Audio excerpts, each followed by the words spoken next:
Algérie fanga ani Imam Digo tiɲɛ yɛrɛ yɛrɛ la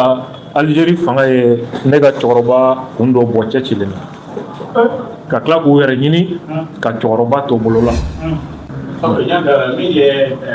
i ka cɛkɔrɔba ye ale kɔni ale ka Algérie Algérie kɔni an y'an bolo di ɲɔgɔn ma même Mali politigiw ma jira k'a fɔ ko kɛbaa kɔ sa mais est ce que don n'a nataw la n'u y'u bolo ɲɛsin bolo mana bɔ a nɔfɛ Algérie bɛna sɔrɔ a dilan. Bon Algérie ni Algérie fanga ani Imam Digo tiɲɛ yɛrɛ yɛrɛ la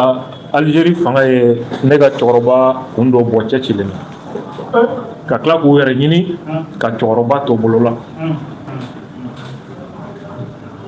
A bɛ ɲini ka kɛ dɔnni dɔnbɔma ye ne ka cɛkɔrɔba bolo quoi parce que Algérie de ye nin s'a ma dɛ Algérie de ye nin se cɛkɔrɔba sinon c'est à dire sani cɛkɔrɔba ka taa Algérie depuis Algériens commencera k'a wele a kɛrɛfɛmɔgɔ dɔ ko a ma k'a kana taa k'ale ma da ko in na donc Algérie ye cɛkɔrɔba utilisé dans leur rapport de force avec l'État du Mali. Cɛkɔrɔba ko k'ale piégera mais a ɲɛna ko Mali fanga de y'a piégé Algérie fanga de y'a piégé Algérie fanga de y'a piégé k'a kun dɔ bɔ cɛ cilen na. Et tu vois maintenant les deux États ont négocié sans mon père. Ne baw sigilen bɛ yan misiri bi yan an famana kutuba ma an famana tafsir ma ne yɛrɛ ye n timinadiya bon apparemment misiri mɔgɔw ko ne kan man di k'an fa ta yɔrɔ a kɛra baara ye sa dɛ non a ye ne invité Algérie ko ne ko n k'an ka ɲɔgɔn kunbɛn Teza Hotel non sinon n'a ye ɲɔgɔn fɔ en réalité ka Algérie sigi la ne na an kumana siɲɛ fɛ voilà mais c'est la famille c'est la famille c'est mon père. Non cɛkɔrɔba b'a dɔn en réalité minnu bi a fɔ k'u b'u da don ni imam cɛla la et ne comprennent rien mɔgɔ tɛ Mali kɔnɔ min bɛ ne dɔn ka imam bɔ a b'a dɔn ni ne ko tɛ fɛn o fɛn na ka n'i yɛrɛ sɛgɛn il le sait et puis a b'a dɔn ko a juguya tɛ ne dusukun na quoi seulement ne ka hakilina a n'ale ta kelen tɛ quoi ni ne tun tora imam kɔ ɲanguma ne ye millionnaire de ye ni Ala de cɛ imam y'a essayé ka da dɔw yɛlɛ ne ye o tun bɛ ne arranger dɛ o tun bɛ ne arranger ne hakilina tɛ fɛn o fɛn ye a ka gɛlɛn ne ka t'o la quoi je ne peux pas faire semblant hakilina ko de don sinon ne m'a f'i ye ko malhonnêteya ninnu tɛ ne ka ko ye quoi ne ni IBK ka don ɲɔgɔn na imam de don ne ka se Kuluba pour la première fois palais la imam de don imam de ko IBK ma 2015 ko kana jɔn nin na denmisɛnnin dɔ ko nin de bɛ se k'i sauver bi ka tila k'a fɔ ne ye ko jamana bɛ situation min na ko ni faratila fɛn ni fitinin fanga ye k'a bɛ bɛn ko n'i bɛ se ka min k'u ye a k'u ye ne tun tɛ di IBK dɔn ne ni imam de tun ka di je connaissais pas IBK voilà comment je suis parti entre temps ale ni IBK kɛlɛla bon ne ka mɔgɔ kɛlɛ a tigi ma fɛn kɛ n na o tɛ ne ka philosophie la quoi n'an bɛ ɲɔgɔn fɛ fo saya de mais n'i ye ne janfa fana o ye ne tigɛlen la de il sait ça de moi après cɛkɔrɔba mɔgɔ wɛrɛw de taara u ka kɛlɛ ta ka taa da cɛkɔrɔba kɔrɔ contre moi bon cɛkɔrɔba ɲɛna ale bɛna olu kɛ ka pression dɔɔni kɛ ne kan pour que ne ka segin ka na du kɔnɔ bon o de taara k'a bolo da voilà o taara k'a bolo da parce que ne tɛ ko kɛ ka da tilancɛ la quoi voilà soit an b'a bɛɛ ci soit an b'a bɛɛ jɔ ne bɛ taa ten o de kɛra fɛn min sinon quoi qu'il en soit a bɛ état min na nin ye ça me plaît pas ne t'o fɔ so kɔnɔ ou bien k'a fɔ k'a ni fanga min bɛ yen bi k'o man di ça fait pas partie de mon problème côté social ne ka bonya b'a nɔ na n'a y'a sɔrɔ politique ni jamana ko yɔrɔ la vraiment a bɛ sira min ka nin ye hali ni diɲɛ wulila ka diɲɛ wɛrɛ na an tɛ ɲɔgɔn ye nin sira kan quoi voilà mais socialement o y'a dama babu ye quoi voilà. D'accord, d'accord. Et en tout cas, j'ai fait, je pense qu'il faut mieux sur la famille Kati, on a eu une bien terminée. Deux mois de traitement qu'on a là. On a eu les ressources centrales, le TikTok pour les terroristes. On a mis pour faire pour enquêter pour commerçant. Bon, ne kɔni bolo mɔgɔ minnu minɛna Mauritaniens don minnu bɔra Côte d'Ivoire u bɛ ka taa Mauritanie. Déjà sigaba de bɛ nin yɔrɔ la. Est-ce que u bɔra Côte d'Ivoire Sotrama la? Non, u ma na Sotrama la. U ye Sotrama ta min Bamako k'u bɛ taa Mauritanie. Nin ye ne siɲɛ fɔlɔ ye k'a mɛn ko Sotrama de bɛ taa ni mɔgɔw ye Mauritanie. U ko ko car dɔw tɛ taa ko depuis problème mais car dɔw bɛ yen min bɛ taa u bɛ a bɛ transport in ko fɔ. Et puis apparemment Mauritanie yɛrɛ fanga bɛ compagnie dɔw kɔfɛ olu ma deli ka attaquer wa ɲani diɲɛ wuli cɛ u tɛ attaquer. Donc pourquoi on m'a choisi? Donc siga bɛ yen. Sotrama kɔnɔ mɔgɔ a bɛɛ ye cɛ de ye. Ne kɔni ma a mɛn ko muso dɔ filɛ nin ye n ye image minnu ye a bɛ se ka kɛ muso dɔw b'a la mais n ye image minnu ye a bɛɛ y'o de ye. Là également c'est suspect. Dɔw ko ko Sotrama kelen chauffeur kɛ jiginna ka boli o bolila pourquoi? Soit ale de ye mɔgɔ ninnu dénoncé après a bolila soit ale yɛrɛ b'a dɔn k'a bɛ ko la min tɛ ko jɛlen ye a bolila. Boli kɔni kɔrɔ ye ko fɛn dɔ ɲɛsiranya bɛ chauffeur kun kan. Ça également c'est pas très clair. Bon, dɔw ko k'u bilala d'après mes informations o fana tɛ tiɲɛ ye. Ko bilala justice ka bolo kan u k'a fɛsɛfɛsɛ. Il faut que mɔgɔw ka conclusion hâtive dabila ko dɔ kɛra dɔrɔn ka girin k'a fɔ ko nin de don. Voilà. C'est pas bien ka girin k'a fɔ ko terroristes de don. O fɔbagaw bɛ yen o fɔcogo bɛ yen. C'est pas non plus bien k'a fɔ ko innocent don commerçant don parce que tu n'en sais rien. Terroriste ti don dugu si kɔnɔ terroriste sawura la. A bɛ na komi bagangɛnna a bɛ na komi chauffeur a bɛ na komi apprenti a bɛ na komi soudeur a bɛ na komi maçon ka don dugu kɔnɔ u bɛ dugu infiltré ten a dɔw bɛ na sawura sugu bɛɛ la papier b'u bolo u bɛ don ten kelen kelen. Bon n'a girinna k'o conclure ko c'est des commerçants a ɲɛnabɔ man di u k'a to lakanabaw ani kiiri tigilamɔgɔw k'u ka baara kɛ ka se a dan na.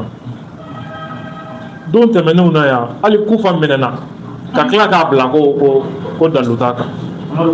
Kufa kelen kelen. Nabi kelen kelen minɛna ka tila k'a bila ko dalu ma sɔrɔ a kan. Nabi kelen kelen. Terroriste ɲɛmɔgɔ ninnu mɔgɔ ka dɔgɔw la hali Mahmud Bari min filɛ nin ye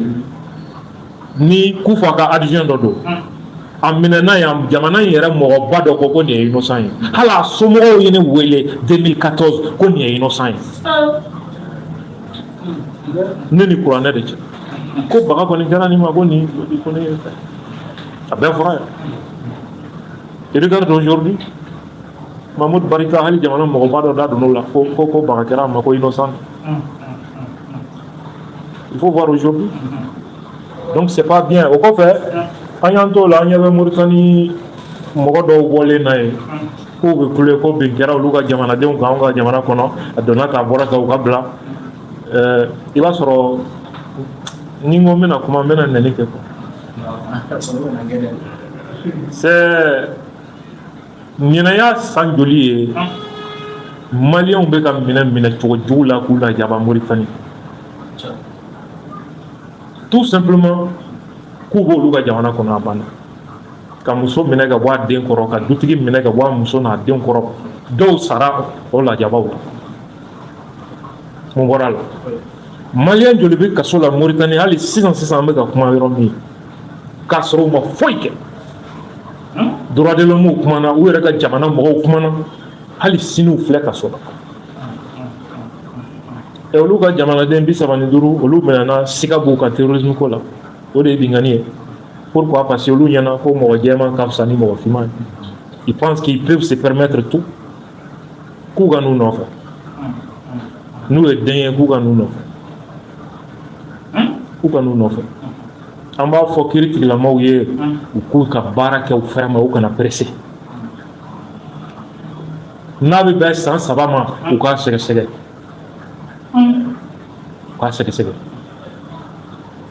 ni min ye den ye k'o ka n'u nɔfɛ ko ka taa n'u ye n'u ka baara kɛ n'u ma fɛn y'u nɔfɛ u b'u bila bingani man ɲi mɔgɔ si tɛ bingani kɔnsɔnni surtout ka bɛn innocent kan mais k'a fɔ aw bɛna haraba k'aw ka jamanadenw minɛna ni danga b'aw kɔ danga t'anw kɔ maliyɛn joli b'aw bolo ye bingani kɛnɛ kan immigration dɔrɔn sababu la k'u bɛna tɛmɛ aw ka jamana kan ko ka taa kɔgɔji tigɛ jamana wɛrɛ la voilà leur seul crime parce que u ye tubabuw ka wari minɛ Union européenne pour que ka farafinw daji Mauritanie c'est tout donc an ka mɔgɔw ka taa u k'a cun k'a sumaya u kana haraba foyi k'a la n'a enquête bɛ bɛn san 100 ma u k'u fofo n'a ye ni min dan b'a yɛrɛ la u ka n'u nɔfɛ voilà. ok ɲankɛ min ye mun kɛ cogo ye dɔw fana b'a la ka laɲini kɛ est ce que a ma se sa gouvernement ka fɔ ka communiqué ou bien u minɛna yɔrɔ min na pour que ka fɔ ka communiqué kɛ ka jira k'a fɔ ni maa ninnu minɛna mais kiiri bɛ sen na pour que ka mɔgɔw identifier dɔɔni. non mɔgɔw bi communiqué ko la affaire nature de b'a to i bɛ se ka kuma min na sisan ani tɛ se ka kuma min na sisan parce que erreur kɛra u minɛ cogo la voilà erreur kɛra u minɛ cogo la population ka sira fɛ parce que population y'u condamné k'a sɔrɔ lakanabagaw tɛgɛ ma da hali u kan wa u bɛɛ tun bɛ se ka taa lahara c'est très dangereux an b'a ɲini mɔgɔw fɛ u ka farati o comportement sugu la u tun bɛ se k'u immobiliser ka polisi kɔnɔ wali ka gendarmerie kɔnɔ olu ka n'u minɛ ka taa n'u ye mais il fallait pas crier ko terroriste o bɛ mɔgɔw bila peut-être k'u faga ka hali mobili jeni n'o kɛra kibaruya tɛna dɔn yɛrɛ u ka bɔ a la mun de kun i y'a faamu donc ni ko min bɛ ten hali bi an bɛ population de bila k'a fɔ population tɛ kiiri tigɛbaga ye a man ɲi innocent caman bɛ se ka sa fo nin cogo la ni nin encouragera jamana kɔnɔ c'est pas du tout bon a bɛ se ka contribuer k'u lajɔ si c'est possible mais ni aw t'a dɔn fɛn min b'u bolo n'a sɔrɔ marifa tun b'u bolo maa maa contribuera nin fɛn ɲɛnama a bɛ la c'est risqué c'est pourquoi population ka dɛmɛ nin kɛlɛ in kɔnɔ u ka kan k'a faamu population jɔda ka bɔ a la mais a kan ka mun kɛ population kan ka mun kɛ donc il faut pas que an k'an yɛrɛ bila force place la baara sugu dɔw la o cɛ man ɲi donc ni ko kɛra o cogo la fanga ka kuma o mankan sanfɛ o fana cɛ man ɲi o b'a to mankan ka couler peut-être u bila n'u bɛ bila forcément fanga bɛ kuma dɔ fɔ a sɛgɛsɛgɛra k'a ye nin de don donc c'est pour cette raison preuve bɛ yen k'a fɔ u bɛ tan ou bien u ye kuma fɛn fɛn fɔ a si ma kɛ kuma sababa ye donc anw b'u garder ou bien an y'a sɛgɛsɛgɛ an ye preuve bɛɛ sɔrɔ k'a fɔ ninnu t'o mɔgɔ ye an y'u libérer ɲɛfɔli bɛ se ka kɛ o la min ka fisa mais sinon nin fɛn in majɛ ninnu ni o kɔfɛ fanga ma kan ka kuma o événement kan bilen voilà fanga b'a ka baara de kɛ ka kuma a yɛrɛ ka baara jaabi kan mais mankan min wulila i tɛ kuma o kan bilen quoi voilà. D'accord, donc nous il y a communication dɔ kɛra a la i da sera a ma dɔw ko k'u minɛna k'u jatigiwale tigilamɔgɔw de dɔw fana bɔra k'u jatigiwale tigilamɔgɔw tɛ e ye journaliste ye bi ka ɲɛɲini ka bon lakanako la nin ko ninnu na e yɛrɛ bolo laɲini jumɛn de bɛ sɔrɔ a la ka communication kɛ nin cogoya la jamanadenw yɛrɛ tɛ u taafan n'u nafan dɔn et que autorités yɛrɛ fana ma foyi fɔ a ko la tuguni. Oui, parce que n bɛ k'o de fɔ Kebe bɔra ka ɲininkali de kɛ parce que dɔw ko terroriste don dɔw ko terroriste tɛ nin fila bɛɛ bɛ fili de mɔgɔ min ko terroriste tɛ ni justice ye convoqué k'a sɔrɔ preuve bɛ justice bolo i bɛ taa mun fɔ c'est que tu es complice. Ah oui, tu es poursuivable pour complicité de terrorisme parce qu'il y avait fort qui veut qu'il y ait un crime code. il y a foni dalu jumɛn mɔgɔ minɛna e tan b'i jɔ k'o ye innocent ye e foni dalu jumɛn ni dalu tɛ yen justice taara bɔ a kalama ko siganamɔgɔ ye nin ye an k'a kɛ hali mɔgɔ kelen ka sɔrɔ a la min ye siganamɔgɔ ye e min ko innocent don tu es poursuivable sariya bɛ se k'i nɔ minɛ parce que o y'i donné complicité de dafa nin kuma ninnu minnu bɛ ko in lagosi la dɔwɛrɛ tɛ fanga kɛlɛli c'est à dire Mali kɔnɔ ni fanga bɛ ka kɛlɛ sujet bɛɛ ka ɲi dɔw bolo pour que ka na fanga kɛlɛli dɔw kɔnɔ a ka fɔ dɔrɔn ko fangaw ye ninnu minɛ ko tiɲɛ tɛ ka fanga lagosi a banna hadamaden dɔw yɛrɛ danna u bɛ da tan u bɛ wolo tan u bɛ mɔ tan u bɛ sa nin cogo la fana ko mana kɛ mun kɛra c'est pas ce qui les intéresse n bɛ se ka jɔn lagosi nin ko kɔnɔ donc u bɛ réfléchir ten donc n bɛ dalilu fɛn fɛn imaginer k'o lagosi u b'o dalilu bɛɛ mobiliser kuma lagosi kɔnɔ c'est extrêmement grave n'i taara kɔlɔlɔ min b'a la minnu bɛ jamana kɔ kan o y'olu kungo ye e min bɛ jamana kɔnɔ fufɔ la i sigi a kan fɛn o fɛn ko innocent don ni kiiri taara bɔ a kan ko fɛn bɛ yen tu es poursuivable n'i fana ko mɔgɔ ye terroriste ye dalilu ma sɔrɔ a bolo a tigi bɛ se k'i poursuivre oui a bɛ se ka plainte k'i kan parce que i y'a mankutu tiɲɛ ni fɛn ninnu dans le code de procédure pénale ni fɛn ninnu ye pilier de ye procédure pénale mɔgɔ ka présomption d'innocence n'i y'a violé c'est une cause de nullité de la procédure pour que da ka maga i minɛkun na fo a k'a sɔrɔ i minɛna sariya ko i ka minɛ cogo min ka mɔgɔ minɛ k'a tɛgɛ fila siri k'a da kɔ k'a photo ta k'a bila c'est une preuve de nullité de la procédure walima k'a torturer kiiri ɲɛma u ka avocat t'u da maga u minɛkun na koyi u bɛ nin de ta pour demander l'annulation de la procédure puis pour violation de la présomption d'innocence. Il y a mais une minakun da magaro la forme de kuma ɲɛna fɔlɔ forme sariya ko a ka kɛ cogo min donc hali ni sigana mɔgɔ don l'avocat attaque la forme de la procédure a bɛ procédure de attaquer pour violation grave de la présomption d'innocence. Et là, la procédure, ni juge quand la charia de fort, la procédure sera purement et simplement annulée. Carrément. Donc, vous là, vous frappez quoi. Voilà. D'accord. Donc, nous avons là, on dit, fanga kulola somme. Parce que ni do wera nyininga terroriste ko bana peu Mali kono ko. Il faut pas que mɔgɔw ka sunɔgɔ pas de panique an kana sunɔgɔ fana ni mɔgɔ min bɛ jateminɛ kɛ Bamako sisan c'est contrôle fanga bonyana fo k'a dama tɛmɛ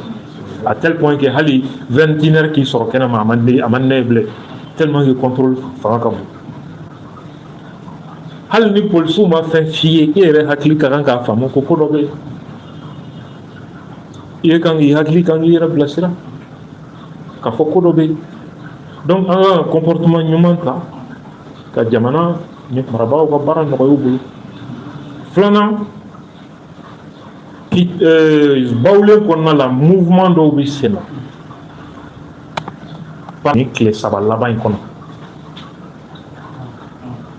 le 25 avril dun attaque fana san'o ka se ni ɲɔgɔn mouvement fana tun bɛ sen na carburant ko siratigɛ donc an b'a ɲini an ka lakanabagaw fɛ u k'u hakili to zone in na kosɛbɛ il me semble que ko dɔ b'u kɔnɔ quoi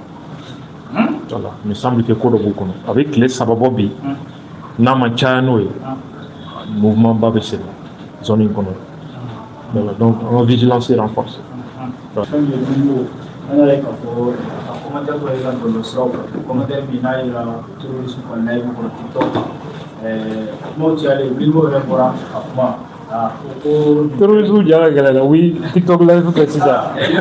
ale ye nin kɛ ko peut-être yɛrɛ k'a ma bɔ a kalama ko n'ale kɔni ye muso ye cɛ ka ɲi dɔrɔn muso jɛman k'a bɛ kɛrɛ bila kɔrɔ quoi mais k'a bɛ yafa deli k'a muso fɛ dɔw y'a yira k'a fɔ ko waati tɛmɛn'o la ko an ka ministre de la justice k'a k'o communiqué kɛ k'a fɔ ko ni maa o maa de bɛ yen n'i ye jajugu partager terrorisme walima k'u ka fɛn commenter ko fanga bɛ se k'o k'i nɔ minɛ yala i bɛ se ka jumɛn fɔ ne kan Milmo ye anw ka alimami de ye an ka safa alimami ala la jarabi de y'a sɔrɔ quoi mais muso jɛman ɲɛkɔrɔ mɔgɔ si tɛ se yɛrɛ ni ala ye min kisi dɔrɔn ala y'o de kisi ou bien ni min dafasa gɛlɛyara sinon o tɛ Milmo kelen ye dɛ voilà donc o yɔrɔ aw kana jigi a la o yɔrɔ la et puis mɔgɔ kamana gannen aw kana taa da bɛɛ tugu o ɲɛ quoi voilà a bɛ mɔgɔ kamana gannen bɛ bɔda ɲini na aw bɛ sɔn se mɔgɔ b'a la ka o de analyser mɔgɔ caman ko ko a kuma ka bɔ ni ka vidéo kɛ quoi parce que a tala ka bɔ kuma minnu b'a kɔnɔna na kuma bɛɛ b'a yɛrɛ minɛ. Oui, parce que il y a une coïncidence. Samba Galadioko, au kera salo ni mois kelen fana na quoi, mois d'août. Ni scandale fana nana nyina au mois d'août kelen na quoi. Ne koni bolo Milmo e mo ne be mo mi shi kosela.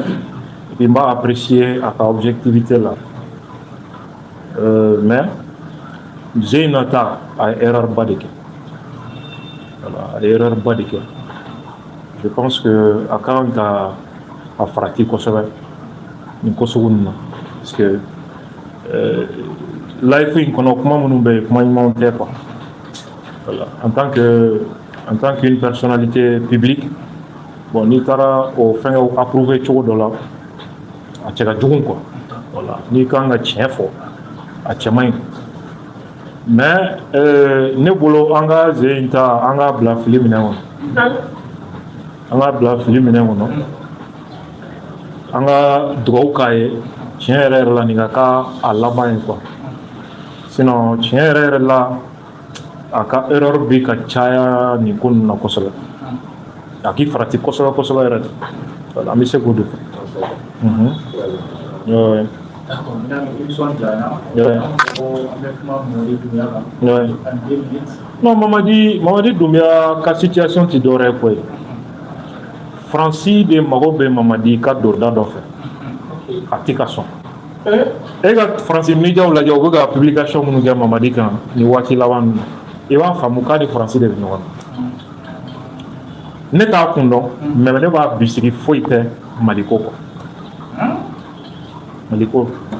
Mali ka kɛlɛkɛminɛnw bɛ tɛmɛ Laginɛ de fɛ ka na Laginɛ ma deli ka participer Mali kɛlɛli la u ma deli ka don sanction si appliquer la contre le Mali ne bolo mankan in bɛ nin de nɔfɛ o de la ne mɛnna ne ma da Mamadi la parce que muso in tubabu dɔrɔn tɛ Faransi gendarmew yɛrɛ de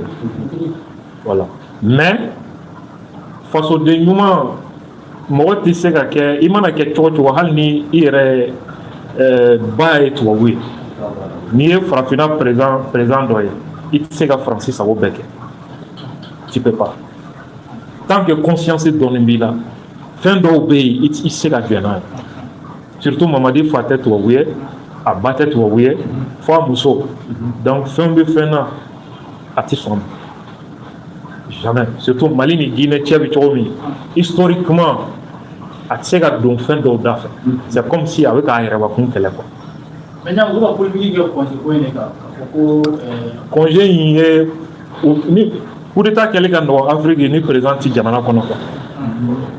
donc ni président ti jamana kɔnɔ n'a ye mankan dɔ wuli dɔrɔn a bɛ se k'a fɔ k'a ka dan ye parce que coup d'état bɛ consommer ni président minɛna walima n'a ye jamana bila quoi o de ye coup d'état consommer ye donc o de la ni président voyagelen don a fɛn ninnu action sugu ka nɔgɔn quoi il suffit seulement dɔw ka marifa ta président bɛ kɔ kan le coup est consommé voilà donc o n'a ɲɔgɔnnaw de don sugusugumali de don u bɛ ka dɔw de sugusuguma pour que u k'a kɛ mun na parce que en réalité ani Faransi de bɛ ɲɔgɔn na nin waati laban ninnu wa ne kɔni ka bisigi la Maliko de don u bɛ ɲɔgɔn na Maliko de sababu état-major ye communiqué min kɛ il faut pas trop commenter en réalité communiqué in tɛ voyager nɔfɛ quoi u ye fɛn dɔ de natɔ ye u ko an bɛ ka o makɔnɔ ka banna communiqué in kɔrɔ de o ye fɛn dɔ de natɔ ye armée bɔra k'a fɔ an bɛ ka o makɔnɔ il faut agir voilà donc ni bɛ kɔlɔsili kɛ u ye hali Libéria ni Guinée tension wuli olu cɛ dugukolo ko ni fɛn na nin bɛɛ de ye ka problème se cɛ ma ani sisan u bɛ bɔ nin na u bɛ don terrorisme ko ni fɛngɛw u b'a essayer k'olu menacer gulon a kɔnɔ donc ɲɛ b'a la Jeune Afrique bɛ ka article minnu publier sur lui ko enquête bɛ a donna ka bɔra tan nin bɛɛ ye fɛn pression ni chantage de pour l'obliger à ka tugu kɔ quoi voilà an bɛ min fɔ mɔgɔw ye an ka baara kɛ ni hakili ye Mamadi kɛlɛli a bannen don fɛn dɔ de ma n'i ye nin ye président fɛn fɛn nɔfɛ Afrique a bannen don fɛn dɔ de ma an bɛ dugawu k'a ye voilà an bɛ aw yɛrɛ allez-y